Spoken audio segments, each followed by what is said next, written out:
Well, let me use this to lead us to what may be a concluding segment to which we can still bring as many voices as we want, because all we're doing here today is, the idea here is to create a starter exploration, to inspire the idea that the human is not one thing, but an orchestra, and many things in one. So if we think about it, all the great works of art, all the great works of creativity, of innovation, of leadership,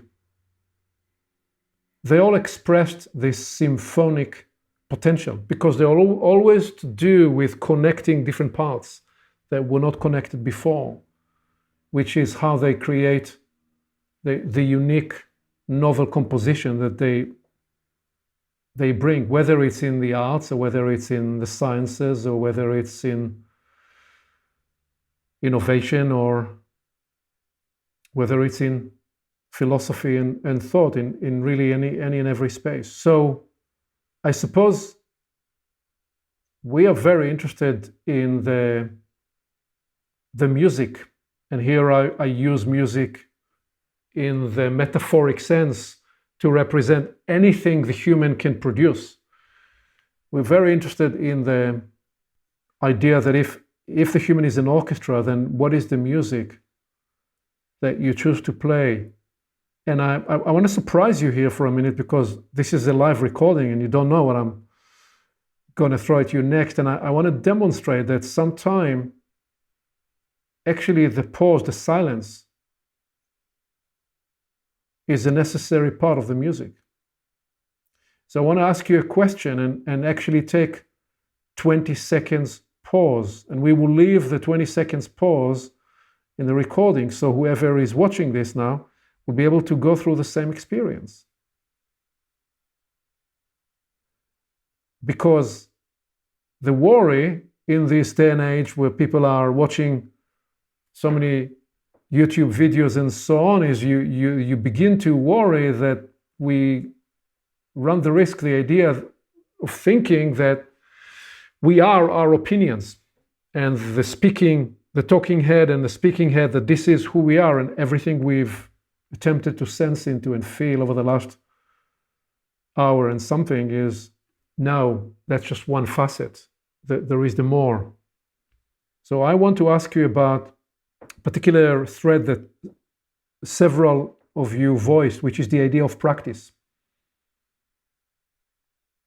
I think Rita started at the beginning, and others, you spoke about, I can choose to practice different parts of me. I can choose to practice different dimensions of my orchestra. I'll ask two questions. You can choose which one is the one you respond to. What is the music you are practicing at this time to be able to play an aspect of it?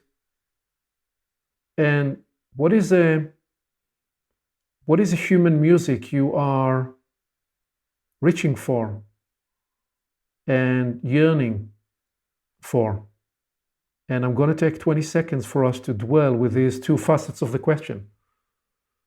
If you are an orchestra, which you are, what is the music you're practicing? And what is the music you're yearning for?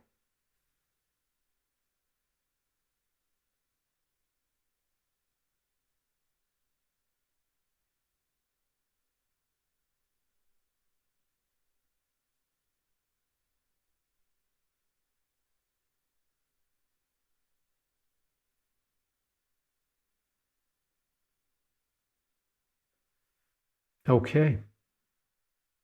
Please. I think I'd have to say what I'm practicing currently is trying to improve my ability to bring some kind of enhancement to every human dealing that I have. And that requires a whole bundle of things, from knowledge, experience, detection, but wanting to have the interaction of the orchestra that I am with other orchestras produce something that's better than either of the two were separately alone. So that could be healing, it could be comfort, it could be intelligence. It doesn't really matter, but what I'm trying to practice is my ability to use my orchestra wisely at the point and be able to have that as an aim for the result. Something about desensitizing, I suppose, certain reactivities to all the things that my orchestra doesn't really want to play. And yet, if I'm too sensitive to it all the time and react to it, then that is what occupies, the personally involved trombone player, the whatever. I could come up with more personas and write a little story. So something about really, from choice, being less sensitive to the bombardment of the all and everything, and especially those things that I don't really want to give my orchestra to. And I can see, in order for me to have the ability to respond to what I do want my orchestra, the music that I do want my orchestra to play, which is a lot. It's really not a limited selection by that, because it could be new and unknown and amazing. I feel like I need to rein in the all and everything that bombards my system. And I need to take responsibility in that moment. I can't just be upset with what bombards me. Tried it for many years. It doesn't somehow lead very far. So something to do with that, the practice of desensitizing, even though it's such a great thing to be sensitive, yet can I please choose what I'm sensitive to? And I hear inside what you're describing also the practice of centering, because it's when you're centered in yourself that you're able to access more of a clear choice. Is that a fair? Yeah, I think it is. It's so funny when I hear it in that way.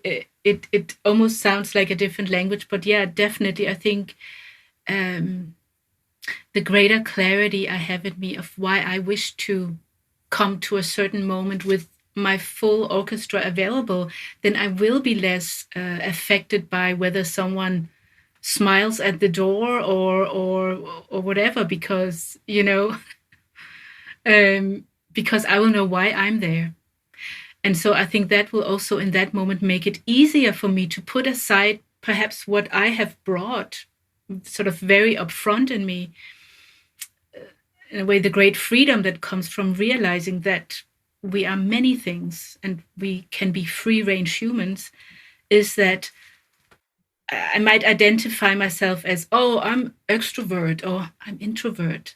And knowing I can bring both things according to what's needed is a great freedom, instead of just like limiting myself to one particular way of perhaps going on. So yeah, I think that the more I know why I wish to engage in any situation in my life, it does provide a different stability and ability to then actually hear what I want to respond to, what I want to give further orchestration and sound to. So for practice and then vision, I'll just float two quick concepts that help to encapsulate it. One is the evidence is that human is evolving, meaning we kind of started at one state and hopefully are on a improving and refining trajectory. I believe that's the case for the human race and for the individual also. And therein lies one of the points, which is not getting stuck in the past. So one of my practices is the encouragement of new discovery of who and what I could be. And it's kind of like a call over in the morning, trying to create a small space that maybe I'll be the biggest surprise to me today. And it's a useful thing to do. The second is in regards to a future vision of what's possible. And the little story around that is great composers have often spoken, or inventors have spoken about a concept arriving to them almost complete in a sense. So it might be an invention, or it could be a score of music. And I think that in the vision of what I could or may become, I am open for kind of a whole new picture to be able to drop in of capability and possibility. And so that's my practice, is to make the space, and on the second hand, to be aware of what might be presenting itself to fill that space, which represents the future me that could surprise me.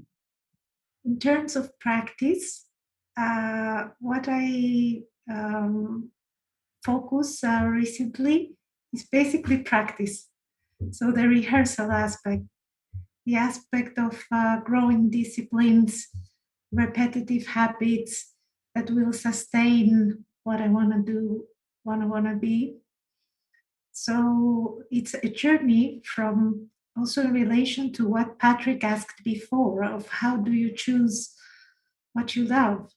So it's a journey from choosing what you love to loving what you do. Because when you practice, you discover that maybe you love this.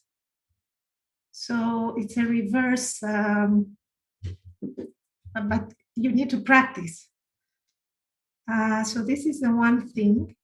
The other thing is how to be of service, let's say, to new intelligences or things that want to appear, in terms of art, in terms of feeling, in terms of a meeting point. And the last training is in relation to other humans, and maybe also in relation with the planet, but let's say specifically with other humans, is a practice that I do to, not always I manage, of course, but I try. My intention is that I see what is the light in the other person, and all the other things, they are decorations, including the gender, including age, including nationality, what is shining, and really to be able to dance in relation with this light that is coming from the other person. And this is something that I am practicing. This particular music that I'm finding myself practicing out of necessity. It's a bit like someone's thrown a score on my lap. I didn't ask for it, but there it is. And I would describe it as practicing the music of neutrality. And I mean it in a very particular way just at this time. I found myself becoming quite allergic to my own psychological reactions to life. Whether it's other people, someone says something, does something, I read something in the news, something that I need to do that I don't like doing, whatever it is. It's like having become hypersensitive to the amount of noise it creates.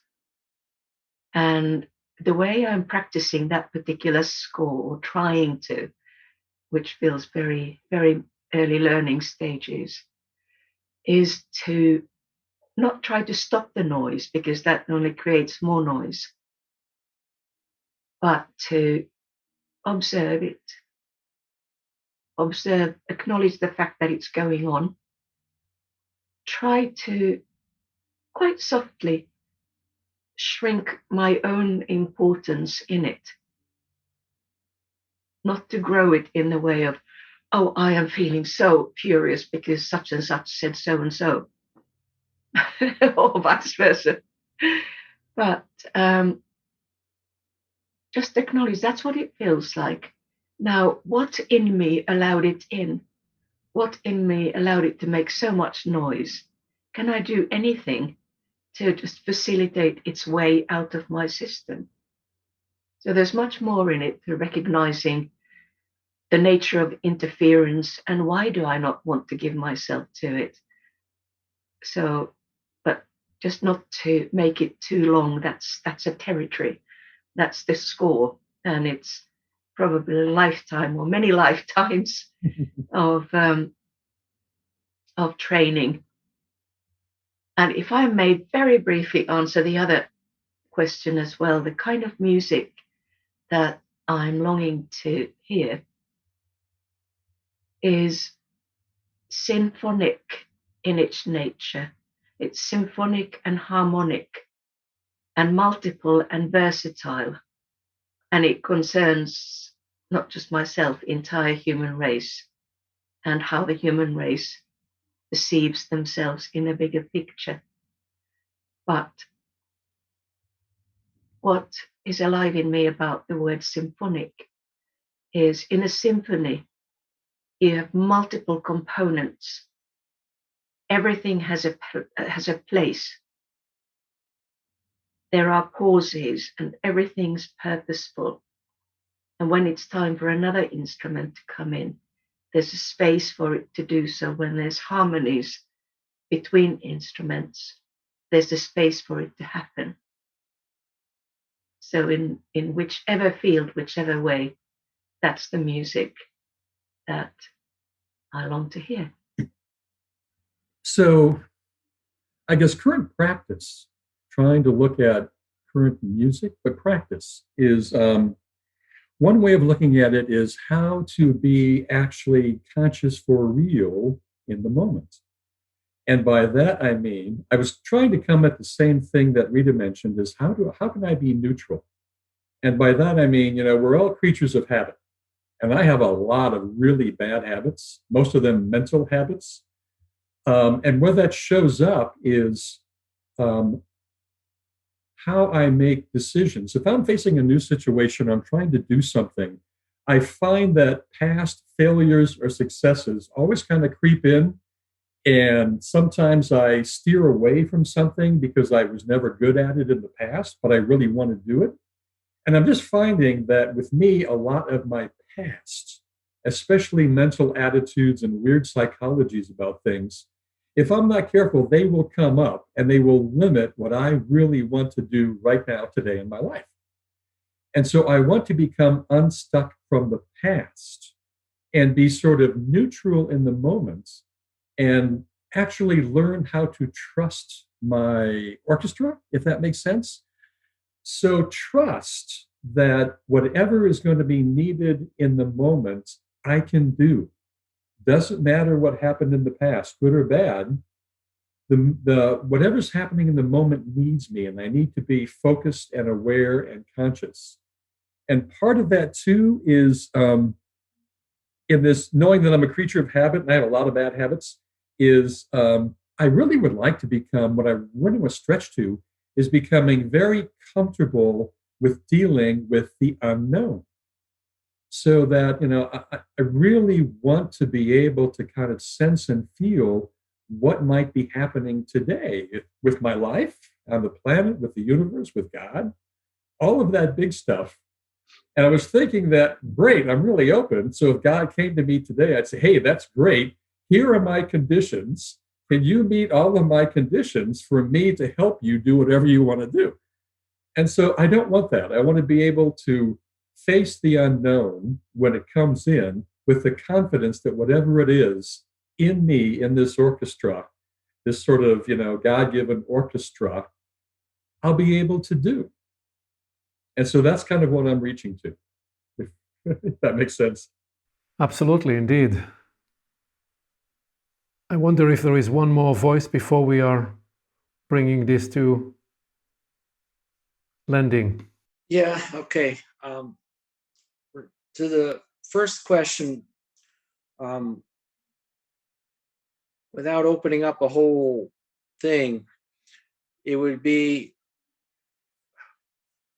learning to demarcate where I end and something else begins. Regarding the second part,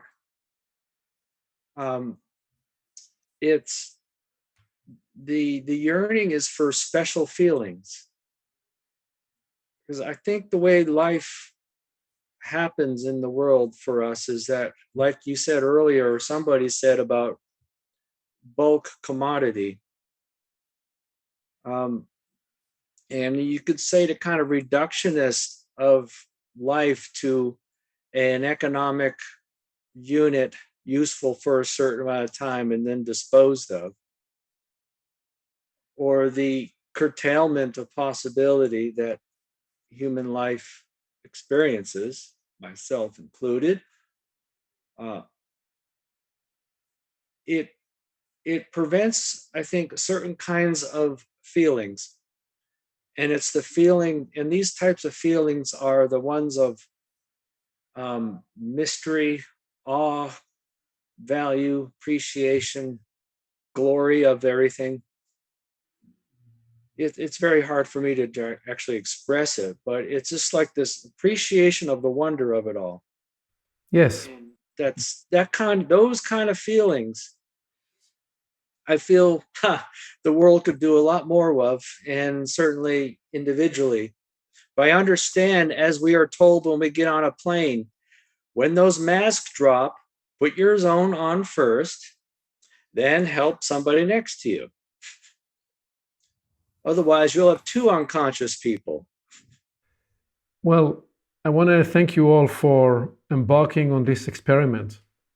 We brought here today our own individual orchestras to convene an ad hoc contemplative orchestra that explored the significance of this idea that the human is an orchestra.